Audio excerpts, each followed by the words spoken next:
Good morning. എൻ്റെ ഇന്നത്തെ വിശേഷങ്ങളിലേക്ക് എല്ലാവർക്കും സ്വാഗതം. ഞാൻ നിങ്ങളുടെ ആപ്സിയാണ്. Welcome to Apsi's world. സാധാരണ എണീക്കുന്നതിലും ഒരു അരമണിക്കൂർ മുന്നേ ഞാൻ അലാം വെച്ചിട്ട് എണീറ്റിട്ടുണ്ട് കേട്ടോ. കാരണം നമുക്ക് വീഡിയോ എടുക്കണം, ഫുഡ് പ്രിപ്പയർ ചെയ്യണം, അങ്ങനെയുള്ള കാര്യങ്ങളൊക്കെ ഉണ്ട്. പിന്നെ ഇന്നത്തെ ഡേ കുറച്ച് സ്പെഷ്യലാണല്ലോ. ഞാൻ ഇന്ന് കോട്ടക്കൽ ആയുർവേദയിൽ ടീച്ചറായിട്ട് ജോയിൻ ചെയ്യാൻ പോവാണ്. അപ്പോൾ എനിക്ക് കുറച്ച് പ്ലാനൊക്കെ ഉണ്ട്. അതൊന്നും ഫ്ലോപ്പായി പോകാണ്ടിരിക്കാൻ വേണ്ടിയിട്ടാണ് ഞാനിങ്ങനെ കുറച്ച് നേരത്തെ എണീറ്റത്. എനിക്ക് കുറച്ച് മെഡിസിൻസൊക്കെ വാങ്ങിയിട്ട് വേണം ഇൻസ്റ്റിറ്റ്യൂട്ടിലേക്ക് പോകാനായിട്ട്. അപ്പോൾ കുറച്ച് നേരത്തെ വീട്ടിൽ നിന്ന് ഇറങ്ങണമെന്നുണ്ട്. ഞാൻ ബസ്സിനാണ് പോകുന്നത്, അറിയാമല്ലോ, എൻ്റെ ട്രാവലിംഗ് ഒക്കെ ബസ്സിലാണ്. അപ്പം ബസ് ലേറ്റ് ആവുന്ന പ്രശ്നങ്ങളുണ്ടാവാം, അല്ലെങ്കിൽ വീട്ടിൽ നിന്ന് ഇറങ്ങാൻ ചിലപ്പോൾ ലേറ്റ് ആയാലോ എന്നുള്ളതൊക്കെ എൻ്റെ മൈൻഡിൽ ഇങ്ങനെ കിടക്കുന്നുണ്ട്. അപ്പോൾ ഫസ്റ്റ് ഡേ ഒരിക്കലും ലേറ്റ് ആവരുതെന്ന് എനിക്ക് നിർബന്ധമുണ്ട്. അതുകൊണ്ടാണ് ഞാനിത് കുറച്ച് നേരത്തെ പ്ലാൻ ആക്കിയത്. ഇന്നലെ രാത്രി തന്നെ ഞാൻ സാമ്പാറൊക്കെ സെറ്റ് ചെയ്ത് വെച്ചിട്ടുണ്ട് കേട്ടോ. ഇന്നലെ ഞാൻ സൂപ്പർ മാർക്കറ്റിൽ പോയപ്പം അവിടെ ഇങ്ങനെ കട്ട് ചെയ്തിട്ടുള്ള സാമ്പാറിൻ്റെ ഒരു കൂട്ട് കണ്ടു. അപ്പം ഞാൻ അത് വാങ്ങിച്ചു കേട്ടോ. വെജിറ്റബിൾസ് എല്ലാം കൂടെ ഉള്ളത് അത് വാങ്ങിച്ച് ഇന്നലെ രാത്രി തന്നെ ഞാൻ സാമ്പാർ ഉണ്ടാക്കി വെച്ചിട്ടുണ്ട് കേട്ടോ. വീഡിയോ എടുക്കാൻ പറ്റിയില്ല. എനിക്ക് ഇന്നലെ ഭയങ്കര ബോഡി പെയിനും ഹെഡ് ഏക്കും ഒക്കെ ആയിരുന്നു കേട്ടോ. ഇങ്ങനെ എനിക്ക് ഓവർ ആൻസൈറ്റീൻ്റെ ഒരു പ്രശ്നമുണ്ട്. ഇങ്ങനെ ഒരു കാര്യം കിട്ടിയാൽ ഇങ്ങനെ അതന്നെ ചൊറിഞ്ഞുകൊണ്ടിരിക്കും എൻ്റെ മൈൻഡിൽ. അതായിട്ടായിരിക്കും ഞാൻ ആകെ സിക്കായ പോലെ ആയിരുന്നു. പിന്നെ ഞാൻ ഇന്നലെ ഒരു ഡോളൊക്കെ കുടിച്ച് ഇങ്ങനെ അഡ്ജസ്റ്റ് ചെയ്ത് വെച്ചേക്കാണ് കേട്ടോ. പിന്നെ മാറി, ഞാൻ ഓക്കെ ആയിട്ടുണ്ട്. സാമ്പാർ ഇന്നലെ രാത്രി തന്നെ സെറ്റ് ചെയ്തതുകൊണ്ട് ഇനി കറീൻ്റെ പരിപാടിയൊന്നുമില്ല കേട്ടോ. ഇന്നിപ്പോൾ ബ്രേക്ക്ഫാസ്റ്റിനും ലഞ്ചിനും ചിലപ്പം ഞാൻ ഡിന്നറിനും അത് തന്നെ ആയിരിക്കും എടുക്കാൻ പോകുന്നത്. ഇങ്ങനെ തന്നെയാണ് വർക്കിംഗ് വുമൺസ്, അല്ല വർക്കിംഗ് മദേഴ്സ് എല്ലാവരും ഇങ്ങനെ തന്നെ ആയിരിക്കും.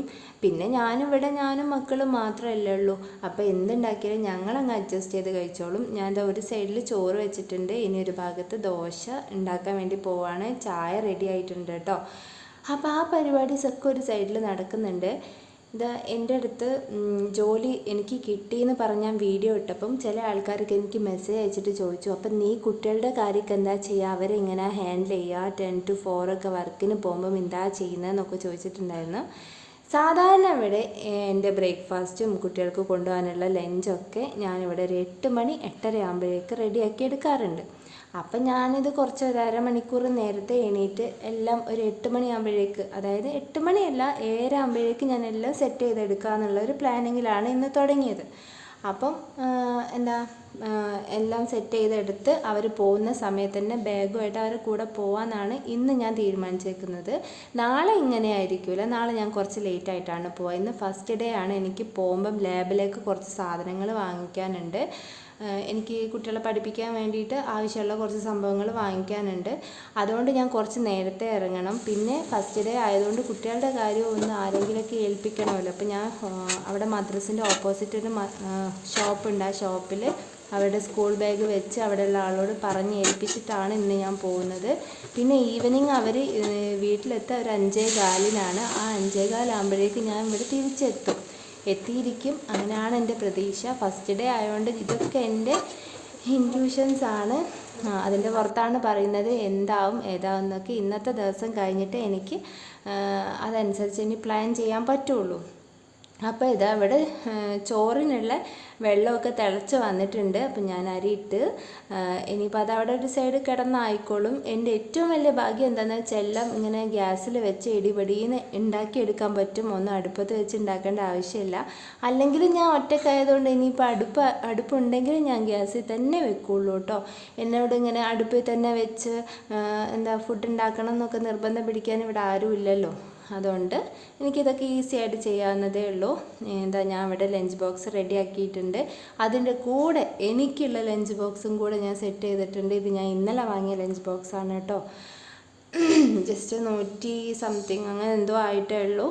ഇതിൻ്റെ കൂടെ ഒരു സ്പൂണും ഫോർക്കും ഒക്കെ ഉണ്ട്. നല്ല ലഞ്ച് ബോക്സാണ്. പക്ഷേ ഇതിൻ്റെ സ്റ്റിക്കർ ഞാൻ ഇപ്പോഴാണ് കണ്ടത്. ഈ സ്റ്റിക്കർ കുറച്ച് കോമഡി ആയിപ്പോയി. അത് ഞാൻ അപ്പം ശ്രദ്ധിച്ചില്ല കേട്ടോ. ഇന്നലെ ഞാൻ പറഞ്ഞല്ലോ എനിക്ക് തീരെ വയ്യായിരുന്നു, ഒന്നും ശ്രദ്ധിക്കാനുള്ളൊരു മൈൻഡേ ഇല്ലായിരുന്നു. ബോഡി പെയിനായിട്ട് എനിക്ക് മൈൻഡ് ആകെ ഒരു ഇതായി കിടക്കുന്ന ഒരു സമയത്താണ് ഞാൻ പർച്ചേസിന് പോകുന്നതും ഇതൊക്കെ എടുക്കുന്നതൊക്കെ. എന്തെങ്കിലും ആവട്ടെ എന്നുള്ളൊരു മൈൻഡിലാണ് എല്ലാം എടുത്തിട്ടുണ്ടായിരുന്നത്. അത് പോട്ടെ. ഇനിയിപ്പോൾ ഒരു സ്റ്റിക്കറിൻ്റെ പുറത്ത് നമ്മളിപ്പം എന്താ പറയുക, ഒന്നും പറഞ്ഞിട്ട് കാര്യമില്ലല്ലോ, അതിലൊക്കെ എന്തിരിക്കുന്നത്, എന്തായാലും ഫുഡ് കൊണ്ടുപോയാൽ പോരെ, അത്രയേ ഉള്ളൂ എനിക്ക്. അപ്പം ഞാനിതാ ലഞ്ചൊക്കെ സെറ്റ് ചെയ്തിട്ടുണ്ട്. അവർക്ക് സ്നാക്സിന് ഇന്ന് ഓരിയോ ബിസ്ക്കറ്റാണ് കേട്ടോ. ഇന്നലെ സൂപ്പർ മാർക്കറ്റിൽ പോയപ്പോൾ അവർക്ക് ഓരിയോ തന്നെ വേണമെന്ന് പറഞ്ഞിട്ട് ഓരിയോ വാങ്ങിയിട്ടുണ്ട്. പിന്നെ അവർ ഇടയ്ക്കൊക്കെ ഇങ്ങനെ ഓരോന്ന് പറയുമ്പം വാങ്ങിക്കൊടുക്കണമല്ലോ. എന്താ പറയുക, പാവമല്ലേ, അവർക്കും ഉണ്ടാവില്ല ചെറിയ ചെറിയ ആഗ്രഹങ്ങളൊക്കെ. അതുകൊണ്ട് ഞാൻ ഓരിയോ സെറ്റാക്കി കൊടുത്തിട്ടുണ്ട് കേട്ടോ. ഞാൻ എന്താ ലഞ്ച് ബോക്സൊക്കെ റെഡിയാക്കി കഴിഞ്ഞിട്ടുണ്ട്. ഇനി ഇത് ബാഗിലാക്കി ഞാനും റെഡിയായിട്ട് കോളേജിലേക്ക് പോവാണ്. ബസ്സിലാണ് പോകുന്നത് കേട്ടോ. അറിയാലോ, ബസ്സിൽ ഭയങ്കര തിരക്കായിരുന്നു. എന്താ പറയുക, അവരിങ്ങനെ കിടന്ന് പറക്കുകയാണ്. എന്നിട്ട് ഒറ്റ സഡൻ ബ്രേക്കാണ്. ഓരോ ബ്രേക്കിലും എല്ലാവരും കൂടെ ഒരു ഭാഗത്തേക്ക് പോവായിരുന്നു കേട്ടോ. ഞാൻ എങ്ങനെയോ ഒരു സീറ്റ് കിട്ടിയിട്ട് ഡ്രൈവറുടെ ഒരു സൈഡിലായിട്ട് ഇങ്ങനെ ഇരുന്നത്. ആ ടൈമിൽ ഡ്രൈവർ ഒരു സഡൻ ബ്രേക്ക് ഇട്ട് ആ കമ്പിയിൽ പോയിട്ട് അവൻ്റെ തല ഒറ്റയടിയായിരുന്നു. തലേൻ്റെ ഉള്ളിൽ നിന്ന് അഞ്ചെട്ട് പഞ്ചവർണ്ണത്തത്തെയാണ് ചെവി വഴി പറന്നു പോയത്. എന്തിനാ ഞാൻ ആ സീറ്റിൽ ഇരുന്നതെന്നൊക്കെ ആലോചിച്ച് പോയിട്ടുണ്ടായിരുന്നു കേട്ടോ. എന്തായാലും ജീവൻ ബാക്കി കിട്ടിയിട്ടുണ്ട്. ഞാൻ ഇൻസ്റ്റിറ്റ്യൂട്ടിൽ എത്തിയിട്ടുണ്ട്. അപ്പം വീഡിയോ ഇവിടെ വൈൻഡപ്പ് ചെയ്യാണ്. ഇൻസ്റ്റിറ്റ്യൂട്ടിലെ വിശേഷങ്ങളൊന്നും വീഡിയോ എടുക്കാൻ പറ്റില്ല. നെക്സ്റ്റ് ഡേ പുതിയ വിശേഷങ്ങളായിട്ട് വരുന്നവരെ ബൈ ബൈ.